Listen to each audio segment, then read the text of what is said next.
નમસ્કાર વિદ્યાર્થી મિત્રો, સ્વાગત છે તમારું સૌનું આપણી આ સંસ્કૃત પથ ઉપર. This is your one and only DR Joshi, કૌંસમાં જોશીભાઈ જોરદાર સ્વાગત કરે છે તમારું સૌનું આપણી સંસ્કૃત પથ ઉપર. બીજી વાર ભણીએ છીએ આજે ધોરણ 10નો 12મો પાઠ કલિકાલ સર્વજ્ઞ હેમચંદ્રાચાર્ય. કળિયુગ વિશેનું બધું જ્ઞાન ધરાવનારા હેમચંદ્રાચાર્ય. કળિયુગનું જેમને બધું જ્ઞાન છે એવા હેમચંદ્રાચાર્યનો પાઠ છે. અતીવ સરળમ વ્યાખ્યાનમ, સહેલી ભાષામાં જોશું.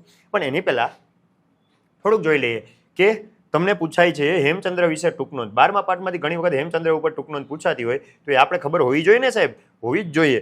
તો ગુજરાતના સાંસ્કૃતિક ઇતિહાસમાં કલિકાલ સર્વજ્ઞ હેમચંદ્રાચાર્યનું નામ સુપ્રસિદ્ધ છે. વિક્રમ સંવતની 1145, યાદ રાખવાનું 1145, 1145 કાર્તિક પૂર્ણિમાના દિવસે અમદાવાદ જિલ્લાના ધંધુકા ગામમાં એમનો જન્મ થયો હતો. તેમનું નામ ચંગદેવ રાખવામાં આવ્યું. આ ચંગદેવે માત્ર 8 વર્ષની ઉંમરે ખંભાત મુકામે દેવચંદ્ર સુરજી મહારાજ પાસેથી દીક્ષા લીધી. દીક્ષા લીધી એટલે કે સંન્યાસ લીધો. બધું મૂકી અને સાધુ બની ગયા, સંન્યાસી બની ગયા. ત્યાર પછી તેઓ સોમચંદ્રના નામે જાણીતા બન્યા. તે પછી માત્ર 21 વર્ષની ઉંમરે સુરી પદ પ્રાપ્ત કર્યું. સુરી એટલે કે આપણે કેમ ઋષિમુનિ હોય ને, એમ ઋષિમુનિ જેવી એક પદવી છે સુરી, બરોબર? એ સુરી પદ પ્રાપ્ત કર્યું. હેમચંદ્રાચાર્ય સુરીના નામે, હેમચંદ્ર સુરીના નામે ઓળખાવા લાગ્યા. પોતાના જમાનામાં ઉપલબ્ધ બધી જ વિદ્યા શાખાઓનો તેણે અભ્યાસ કર્યો. તેમાં નિપુણતા પ્રાપ્ત કરી સ્વરચિત કૃતિઓથી જુદી જુદી વિદ્યા શાખાઓમાં પોતાનું પ્રદાન પણ નોંધાવ્યું છે. આમ જ્ઞાનની વિશાળ સમૃદ્ધિને કારણે તેમનામાં કલિકાલ સર્વજ્ઞનું બિરુદ આપવામાં આવ્યું છે. આ કલિકાલ સર્વજ્ઞનું બિરુદ એમને સિદ્ધરાજ જયસિંહે આપ્યું હતું. સિદ્ધરાજ જયસિંહ અમને ગુરુ માનતા, બરોબર? તો સિદ્ધરાજ જયસિંહ માળવાના રાજા ભોજ ઉપર વિજય પ્રાપ્ત કરીને, ભોજ રાજા નહીં, યશોવર્મા હરાવ્યા હતા, બરોબર? યશોવર્મા નામના રાજાને હરાવ્યા હતા. કેમ કે ભોજ રાજાનું ને આ ભાઈનું ક્યારેય યુદ્ધ થયું એવું ક્યાંય વર્ણન નથી આપણે બુકમાં જ સિવાય, બુક સિવાય. ભોજ રાજા ઉજ્જૈન અવંતીના રાજા હતા, પણ થોડાક વર્ષો પહેલા, અમુક સમય પહેલા હશે. અને ત્યારબાદ જ્યારે સિદ્ધરાજ જયસિંહ આક્રમણ કર્યું ત્યારે યશોવર્મન નામના રાજા હતા, જેને યશોવર્મા કહીએ છીએ. એ યશોવર્મા ઉપર વિજય પ્રાપ્ત કર્યો અને પુષ્કળ ધન તથા તેમનો સમૃદ્ધ ગ્રંથાગાર પોતાની સાથે લઈ અણહિલપુર પાટણ આવ્યા. ત્યારે તેમને આવકારવા વિદ્વાનોના વૃંદમાં અગ્રણી હેમચંદ્ર સુરી હતા. એમ કહેવાય છે કે જેની કીર્તિ છે તે જીવે છે. કીર્તિ યસ્ય જીવતી, જેની કીર્તિ હોય એ જીવે છે. આવી કીર્તિ લક્ષ્મીથી નહીં પરંતુ સરસ્વતીથી થતી હોય છે. એ જાણી ચૂકેલા રાજા સિદ્ધરાજ જયસિંહે હેમચંદ્રાચાર્યને વિવિધ સાહિત્ય રચવાની પ્રાર્થના કરી અને વિશેષ આગ્રહ કરી તેમની પાસે સંસ્કૃત વ્યાકરણનો એક અદ્ભુત ગ્રંથ તૈયાર કરાવી આવ્યો, જેનું નામ હતું સિદ્ધહેમ શબ્દાનુશાસન. ગુજરાતના સાંસ્કૃતિક ઇતિહાસની ઘટનાને ધ્યાનમાં રાખી પ્રસ્તુત પાઠ તૈયાર કરવામાં આવ્યો છે. અહીં તે તથ્યને ઉજાગર કરવાનો ઉપક્રમ રખાયો છે કે પોતાની કીર્તિ જાળવી રાખવાની ઈચ્છા ધરાવતા પ્રત્યેક માણસે સાહિત્યની ઉપાસના કરવી જોઈએ. જેણે પોતાનું નામ કરવું છે ને ભાઈ, એણે સાહિત્યમાં કંઈક કામ કરવું જોઈએ, જેનાથી વર્ષો વર્ષ સુધી એમનું નામ રહે. તો હવે આ તમારી સામે રાજા સિદ્ધરાજ છે, કદાચ દેખાતા હશે. સિદ્ધરાજ રાજાએ અણહિલપુર પાટણથી આક્રમણ કર્યું હતું. ક્યાં? માળવા ઉપર. અને માળવા ઉપર આક્રમણ કરી અને એના રાજાને હરાવ્યો હતો, જેનું આ પાઠમાં થોડુંક વર્ણન આવશે. તો જોઈએ છીએ કે વિક્રમસ્ય દ્વાદશ્યામ શતાબ્દ્યામ, વિક્રમ રાજાની 12મી શતાબ્દી એટલે કે વિક્રમ સંવત ચાલે છે ને. વિક્રમ સંવત એટલે ખબર ન હોય તો તમને કહી દઉં છોકરાઓ કે ધનતેરસ આવે, ધનતેરસ પછી કાળી ચૌદસ આવે, કાળી ચૌદસ પછી દિવાળી આવે. ખબર છે તમને? ફટાકડા ફોડતા હોય દિવાળી. હા, એ દિવાળીના બીજા દિવસે આપણે ઘરે ઘરે જઈને ગળે મળીને સાલ મુબારક ને હેપી ન્યૂ યર ને નૂતન વર્ષાભિનંદન ને આવું બધું કહેતા હોય ને, જે નવું વર્ષ કહીએ ને આપણે દિવાળી પછીના દિવસને, એ આપણા વિક્રમ સંવતનું નવું વર્ષ છે. તો એ વિક્રમ સંવતની 12મી શતાબ્દીમાં સિદ્ધરાજ જયસિંહે માલવ વિજયમ કૃતવાન, માળવા પ્રદેશને જીત્યો. હવે આ માળવા પ્રદેશ એટલે કે ગુજરાત ને મધ્યપ્રદેશ વચ્ચે આવેલો અને મધ્યપ્રદેશમાં મોટા ભાગે, બરોબર, ઉજ્જૈન અવંતી આ એરિયા છે ને એને માળવા પ્રદેશ કહેવાતો. તો સિદ્ધરાજ જયસિંહે કઈ શતાબ્દીમાં? 12મી શતાબ્દીમાં. કેની 12મી શતાબ્દી? વિક્રમ રાજાની. વિક્રમ સંવતની 12મી શતાબ્દીમાં માળવા ઉપર વિજય મેળવ્યો. વિજય અનંતરમ, વિજય મેળવ્યા બાદ જયસિંહે નૃપતેહે યશોવર્મણ, રાજા યશોવર્માનું સર્વમ ધનમ ગૃહીત્વા, બધું ધન લઈને અણહિલપુર પાટણ પ્રત્યાગતવાન, પાછા આવ્યા. 12મી શતાબ્દીમાં માળવા પ્રદેશ જીતી અને યશોવર્માનું સઘળું ધન લઈ અણહિલપુર પાછા આવ્યા. ધનેન સહ, ધનની સાથે, તત્રત્ય ગ્રંથાગારોપી, ત્યાંનો ગ્રંથ ભંડાર, લાઇબ્રેરી, પુસ્તકાલય પણ તસ્ય હસ્તગતો જાતઃ, તેના હાથમાં આવ્યો. ધનની સાથે એનો પુસ્તક ભંડાર, આખું લાઇબ્રેરી પણ એના હાથમાં આવી. અસ્મિન ગ્રંથાગારે, આ ગ્રંથ ભંડારમાં બહવઃ અનુપમાઃ ગ્રંથાઃ આસન, ઘણા બધા અનુપમ એટલે કે જેને ઉપમા ન આપી શકાય એવા, બીજા આસાનીથી ન મળે એવા ગ્રંથો હતા. આસન એટલે કે હતા. તે શું? તેમાં ભોજેન વિરચિતમ, ભોજ રાજાએ લખેલું સરસ્વતી કંઠાભરણ, સરસ્વતી કંઠાભરણમ નામનું પ્રસિદ્ધ ભોજ વ્યાકરણમ અપી, ભોજ વ્યાકરણ પણ એકતમમ આસિત, એક હતું. પહેલા પેરેગ્રાફ સમજાણો હશે કે વિક્રમાદિત્ય એટલે કે વિક્રમ રાજાની 12મી સદીમાં સિદ્ધરાજ જયસિંહ માલવ પ્રદેશ ઉપર વિજય મેળવ્યો. વિજય મેળવ્યા બાદ ત્યાંનું સઘળું, યશોવર્માનું સઘળું ધન લઈ અને અણહિલપુર પાછા આવ્યા. અણહિલપુરમાં ધનની સાથે તેનો ગ્રંથ ભંડાર પણ તેના હાથમાં આવી ગયો. આ ગ્રંથ ભંડારમાં ઘણા અપ્રતિમ, અનુપમ, અદ્વિતીય, સારા કહી શકાય એવા ગ્રંથો હતા. તેમાં ભોજ રાજાએ લખેલું સરસ્વતી કંઠાભરણ નામે પ્રસિદ્ધ ભોજ વ્યાકરણ પણ એક હતું. બીજો પેરેગ્રાફ. એકદા સિદ્ધરાજ વિચાર પથમ આરૂઢ, એક વખત રાજા સિદ્ધરાજ વિચારે ચડ્યા અને વિચાર્યું. શું વિચાર્યું? સહ અચિંતયત, તેણે વિચાર્યું. એકવાર સિદ્ધરાજ વિચારે ચડ્યા અને તેણે વિચાર્યું, માલવ વિજયેન, માળવા પ્રદેશ જીતવાથી અહમ ધનસ્ય સ્વામિત્વમ પ્રાપ્તવાન, મેં ધનનું સ્વામિત્વ મેળવ્યું, ધનની માલિકી મેળવી. તસ્ય ગ્રંથાગાર અપી મયા પ્રાપ્ત, તેનો ગ્રંથ ભંડાર, પુસ્તકાલય પણ મેં મેળવ્યું. પરંતુ પણ ભોજ વ્યાકરણેન, ભોજ વ્યાકરણ એટલે સરસ્વતી કંઠાભરણમ, આ સરસ્વતી કંઠાભરણના કારણે ભોજસ્ય યાદૃશી કીર્તિ વર્તતે, આ ભોજ રાજાની જેવી નામના છે એ જેટલા ફેમસ છે, તાદૃશી કીર્તિ, તેવી નામના, તેવી કીર્તિ મયા ન પ્રાપ્ત, મેં નથી મેળવી. ભોજ વ્યાકરણ લખવાથી, ભોજ વ્યાકરણ સરસ્વતી કંઠાભરણનું બીજું નામ છે, બરોબર? તો આ ભોજ વ્યાકરણ લખવાથી જેવી નામના રાજા ભોજની થઈ એવી નામના, એવી ફેમસ, એવો ફેમસ હું થયો નથી, એવી નામના કે કીર્તિ મેં મેળવી નથી. અતઃ એટલા માટે એતાદૃશમ કિમપી કરણીયમ, એવું કંઈક કરવું જોઈએ, યેનો, જેનાથી મદિયા કીર્તિ અપી, મારી નામના પણ તાદૃશી ભવેત, તેવી બને, યાદૃશી, જેવી ભોજસ્ય અસ્તિ, ભોજ રાજાની છે. તો મારે પણ કંઈક એવું કરવું જોઈએ જેનાથી મારી પણ એવી નામના થાય જેવી ભોજ રાજાની છે.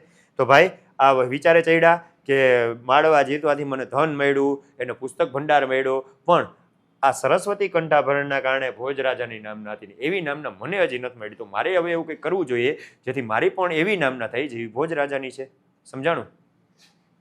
મારી પણ એવી નામના થાય જેવી ભોજ રાજાની છે, ખ્યાતિ, નામના. ચાલો આગળ વધીએ. હા, એવમ વિચાર્ય, આવું વિચારીને, સહ એટલે કે તે જૈન મુનિમ આચાર્ય, જૈન આચાર્યને હેમચંદ્રમ પ્રાપ્તવાન, હેમચંદ્ર પાસે ગયા. નિવેદિતવાંચ, નિવેદન કર્યું, પ્રાર્થના કરી. અયી આચાર્ય વર્યાહ, હે આચાર્યજી, હે આચાર્ય શ્રેષ્ઠ, ભવંતઃ, તમે ભોજ વ્યાકરણ સદૃશમ, ભોજ વ્યાકરણ જેવું, એકમ વ્યાકરણમ, એક વ્યાકરણ, વિરચયંતુ, લખો, યેનો, જેનાથી ભવતામ મમ ચ, તમારી અને મારી, અમરા કીર્તિ ભવેત, કીર્તિ અમર થઈ જાય, આપણા બંનેનું નામ અમર થઈ જાય. એવું વિચારી સિદ્ધરાજ જયસિંહ હેમચંદ્રાચાર્યજી પાસે ગયો અને કીધું, હે આચાર્ય શ્રેષ્ઠ, તમે પણ આ ભોજ રાજાના વ્યાકરણ જેવું એક વ્યાકરણ લખો જેનાથી તમારી અને મારી, આપણા બેયની કીર્તિ અમર થઈ જાય, આપણા બેયનું નામ અમર થઈ જાય. થઈ ગયું? થઈ ગયું. આગળ વધીએ. સિદ્ધરાજસ્ય જયસિંહસ્ય નિવેદનેન, સિદ્ધરાજ જયસિંહ રાજાનું નામ છે, નિવેદનેન પ્રેરિતાહ, એના નિવેદનથી પ્રેરાયેલા કે પ્રેરણા પામેલા, હેમચંદ્રાચાર્ય, હેમચંદ્રાચાર્યએ એકમ અપૂર્વમ, પેલા ન લખાણું એવું એક, વ્યાકરણ ગ્રંથમ, વ્યાકરણનો ગ્રંથ, રચિતવંત, રચ્યો, પેલા ક્યારેય ન લખાણો ને એવો એક ગ્રંથ હેમચંદ્રાચાર્યજીએ લખ્યો. અને એ ગ્રંથ સિદ્ધ હેમ વ્યાકરણમ ઇતિ નામના પ્રસિદ્ધ અસ્તિ, તે ગ્રંથ સિદ્ધ હેમ વ્યાકરણના નામે પ્રસિદ્ધ છે. ચલો, લખવાનો કોણે કીધો તો? સિદ્ધરાજ જયસિંહે કીધો તો કે નહીં? લખ્યો કોણે? હેમચંદ્રાચાર્યએ. એટલે સિદ્ધ રાજાનું નામ, હેમચંદ્રનું નામ, શું લખ્યું? વ્યાકરણ લખ્યું. સિદ્ધરાજે કીધું, હેમચંદ્રએ લખ્યું, શું લખ્યું? વ્યાકરણ લખ્યું. તો સિદ્ધ રાજાનો સિદ્ધ, હેમચંદ્રનો હેમ અને વ્યાકરણનું વ્યાકરણ, એટલે નામ પડ્યું સિદ્ધ હેમ વ્યાકરણમ. અને સિદ્ધ હેમ શબ્દાનું શાસન પણ કહેવાય. સમાનાર્થી શબ્દમાં યાદ હોવું જોઈએ, કદાચ ક્યાંક આવે શબ્દાનું શાસનમ, શબ્દાનું શાસનમ એટલે શું થાય? શબ્દાનું શાસનમ એટલે થાય વ્યાકરણમ, વ્યાકરણને શબ્દાનું શાસન પણ કહેવાય. ઓકે, તો બે સમાનાર્થી શબ્દ છે.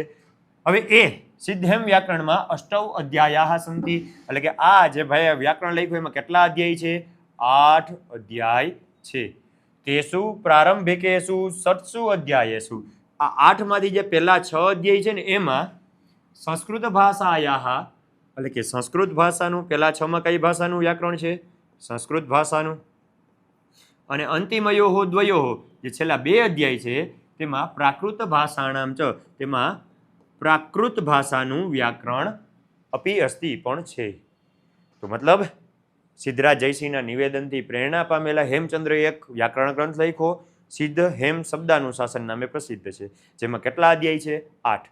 પહેલા 6 સંસ્કૃત ભાષામાં, બીજા 2 પ્રાકૃત ભાષામાં. પ્રાકૃત ભાષા એટલે કે ત્યારની જે પ્રચલિત ભાષા હતી, તે સમયે જે ભાષા બોલાતી, કહી શકાય ગુજરાતી, પણ ત્યારની, બરોબર, એ પ્રાકૃત ભાષામાં વ્યાકરણ લખ્યું. નેક્સ્ટ વ્યાકરણ છે હેમચંદ્ર આચાર્ય. હેમચંદ્ર આચાર્યએ લક્ષ શ્લોક પરિમિતમ, 1 લાખ શ્લોક જેટલું, પરિમિતમ એટલે કે માપનું, સાહિત્યમ એટલે કે સાહિત્ય, વિરચિતમ અસ્તિ, રચ્યું છે. હેમચંદ્રાચાર્યજી જેટલા ગ્રંથો લખ્યા, જેટલું સાહિત્ય લખ્યું ને એનું ટોટલ તમે કરો ને તો કેટલા શ્લોક થાય? 1 લાખ શ્લોક. એટલું સાહિત્ય, જેટલું આપણે જીવનમાં શ્લોક વાંચી નહીં લેતા ને એટલા ભાઈ લખી નાખ્યા છે. એટલું 1 લાખ શ્લોકનું સાહિત્ય લખ્યું છે. અસ્મિન સાહિત્ય, એ સાહિત્યમાં અભિધાન ચિંતામણી નામનો કોશ ગ્રંથ, કોશ ગ્રંથ એટલે કે શબ્દકોશ, આપણે કોઈ પણ કહીએ ને ડિક્શનરી ટાઈપનો ગ્રંથ લખ્યો છે, અને એનું નામ છે અભિધાન ચિંતામણી.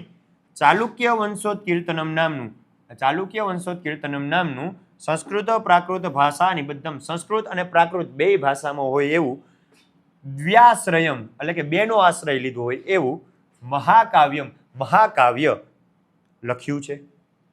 બે દ્વ્યાશ્રય શું કામ કહેવાય? તો એમાં એક શ્લોક હોય ને એ શ્લોકમાં વ્યાકરણ પણ હોય, અને ચાલુક્ય વંશ એટલે કે સોલંકી વંશ, સિદ્ધરાજ જયસિંહ સોલંકી વંશના રાજા હતા, તો એ ચાલુક્ય વંશનું વર્ણન પણ આવતું હોય ને વ્યાકરણના ઉદાહરણ પણ આવતા હોય, બે એમાં આવતું, એટલે એનું નામ પડ્યું દ્વ્યાશ્રય, બરોબર. એવું કાવ્ય જેનું નામ છે ચાલુક્ય વંશોત કીર્તનમ, એ લખ્યું છે. પછી કાવ્યાનુશાસનમ ઇતિ નામક અલંકાર શાસ્ત્રીય ગ્રંથ, અલંકાર ઉપર એક ગ્રંથ લખ્યો, એનું નામ શું છે? કાવ્યાનુશાસન. છંદ ઉપર ગ્રંથ લખ્યો, એનું નામ છે છંદોનુશાસન. ચ ઇતિ આદિનામ, છંદોનુશાસનમ ચ ઇતિ આદિનામ વગેરે બહુનામ ગ્રંથાનામ, ઘણા બધા ગ્રંથોનો સમાવેશો ભવતી, સમાવેશ થાય છે. હેમચંદ્રએ 1 લાખ કરતાં પણ વધુ સાહિત્ય રચ્યું છે, શ્લોકોનું સાહિત્ય રચ્યું છે. આમાં આ સાહિત્યમાં અભિધાન ચિંતામણી નામનો શબ્દકોશ, ચાલુક્ય વંશોત્કીર્તનમ નામનું સંસ્કૃત પ્રાકૃત ભાષામાં રચાયેલું દ્વ્યાશ્રય મહાકાવ્ય, દ્વ્યાશ્રય શું કામ કહેવાય? જેવું લખ્યું, જેના એક જ શ્લોકમાં એક બાજુ વ્યાકરણના ઉદાહરણો અને બીજી બાજુ કથા વસ્તુ છે. કથા વસ્તુ એટલે કે જે વંશનું વર્ણન કરે છે એની વાર્તા છે. કાવ્યાનુશાસન નામનો અલંકાર શાસ્ત્રીય ગ્રંથ અને છંદોનુશાસન જેવા અનેક ગ્રંથોનો સમાવેશ થાય છે. અને આ બધા ગ્રંથોનું ટોટલ કરો એટલે 1 લાખ શ્લોક જેટલા થઈ જાય છે. ગુર્જર પ્રદેશે, ગુજરાતમાં લબ્ધજનિહિ અયમ, મેળવેલો છે જન્મ એવા આ હેમચંદ્રાચાર્ય, હેમચંદ્રાચાર્યએ ન કેવલમ ગુર્જર પ્રાંતે અપી, ગુર્જર પ્રાંતે એટલે કે ગુજરાતમાં જ નહીં પરંતુ સમગ્રેપી સંસ્કૃત સાહિત્ય આકાશે, સંસ્કૃત સાહિત્યના આકાશમાં, સંપૂર્ણ સંસ્કૃત સાહિત્યના આકાશમાં સૂર્યવત પ્રકાશતે, સૂર્યની જેમ પ્રકાશે છે. ગુજરાતમાં જન્મેલા હેમચંદ્ર ખાલી ગુજરાતમાં જ નહીં, સમગ્ર સંસ્કૃત સાહિત્યના આકાશમાં સૂર્યની જેમ પ્રકાશે છે, ઝળહળે છે. ક્લિયર? તો આ પાઠ કદાચ તમને સમજાણો હશે. અને એક વસ્તુ ખાસ, આમાં મેં તમને વાત કરી કે હેમચંદ્રાચાર્યજી વિશે ટૂંકનોંધ પૂછાતી હોય તો એના વિશે આટલી વસ્તુ આવડવી જોઈએ કે એમનો જન્મ થયો હતો વિક્રમ સંવતમાં 1145 અમદાવાદના ધંધુકામાં. ક્યાં થયો હતો? ધંધુકામાં. બાળપણનું નામ હતું ચંગદેવ. ચંગદેવે 8 વર્ષે દીક્ષા લીધી. ચંગદેવ, આ ચંગદેવે 8 વર્ષે દીક્ષા લીધી, એનું નામ પડ્યું સોમચંદ્ર. સોમચંદ્રજી 21મા વર્ષે સૂરી પદવી મેળવી, એનું નામ પડી ગયું હેમચંદ્ર સૂરી. હેમચંદ્ર સૂરી આચાર્ય બન્યા, એમને ગુરુ માનતા સિદ્ધરાજ જયસિંહ, તો સિદ્ધરાજ જયસિંહને કલિકાલ સર્વજ્ઞનું બિરુદ આપ્યું. એમના કહેવાથી હેમચંદ્રાચાર્યજી એક ગ્રંથ લખ્યો, વ્યાકરણ ગ્રંથ, નામ હતું એનું સિદ્ધ હેમ શબ્દાનુશાસન. અને આ ગ્રંથ એટલો પ્રસિદ્ધ થયો, એને એટલું માન આપ્યું કે રાજા સિદ્ધરાજ જયસિંહ અને હેમચંદ્રાચાર્ય બંને પગપાળા હાલીને જાય છે અને પાછળ આ ગ્રંથને એક હાથીની અંબાડી ઉપર રાખી અને આખા નગરમાં ફર્યા. એટલે કે પોતાના કરતાં પણ વિદ્યા અને ગ્રંથને વધુ મહત્વ આપ્યું રાજા સિદ્ધરાજ જયસિંહે. અને એ પ્રમાણે હેમચંદ્રાચાર્યજીએ ઘણા બધા ગ્રંથો લખ્યા અને એનું પ્રમાણ કરીએ તો 1 લાખ શ્લોક જેટલું થાય છે. બરોબર, અને બુકના નામ આવડતા હોય તો એ પણ આપણે લખી નાખવા ટૂંક નોંધમાં. સાહિત્ય જોઈ લઈ. સિદ્ધરાજ જયસિંહે માલવ વિજય ક્યારે કર્યો હતો? 12મી શતાબ્દીમાં કર્યો હતો. સરસ્વતી કંઠાભરણ નામનું પ્રસિદ્ધ વ્યાકરણ કોણે લખ્યું હતું? ભોજરાજાએ લખ્યું હતું. ભોજની કીર્તિ કેનાથી હતી? ભોજ વ્યાકરણથી હતી. હેમચંદ્રએ લખેલા સાહિત્યનું નામ, હેમચંદ્રએ જે વ્યાકરણ લખ્યું છે વ્યાકરણનું નામ શું હતું? સિદ્ધ હેમ વ્યાકરણમ. બરોબર, હેમચંદ્રએ લખ્યું તેનું નામ હતું સિદ્ધ હેમ વ્યાકરણમ. આવડી જાય. આગળ વધીએ. સિદ્ધ હેમ વ્યાકરણમાં કેટલા અધ્યાય છે? સાહેબ 8 અધ્યાય છે. હેમચંદ્રએ લખેલું સાહિત્ય ટોટલ કેટલું? લક્ષ એટલે કે લાખ, 1 લાખ શ્લોક જેટલું છે. હેમચંદ્રએ લખેલા કોષ ગ્રંથનું નામ, કોષ ગ્રંથ એટલે કે શબ્દકોશ, શબ્દકોશનું નામ શું હતું? અભિધાન ચિંતામણી.